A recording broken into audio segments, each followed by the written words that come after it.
શરણાએ સોહી તારે, જે જન શરણાએ સોહી તારે. શરણાગત છે એનું તારવાનો સંકલ્પ છે.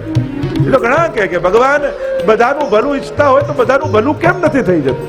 એક ભાઈ વાળ કપાવા ગયા અને નાઈને ત્યાં વાળ કપાવતા હતા ત્યારે બહુ વિદ્વાન એ વ્યક્તિ એટલે નાઈએ પૂછ્યું કે તમે ભગવાનની બધી વાતો કરો છો અને ભગવાન જો બધાને સુખી કરવા ઈચ્છતા હોય તો બધા સુખી કેમ નથી થઈ જતા, બધા અડધા દુખી કેમ લાગે છે?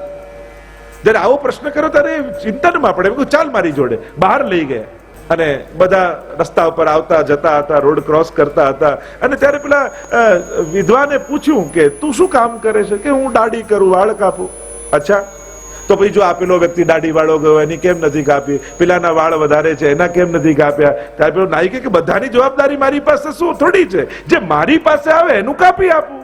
એમ પેલા વિદ્વાને કહ્યું બધાય ફરે છે પણ બધાની જવાબદારી થોડી મારી છે, જે મારા શરણે આવે એને તારી દઉં છું.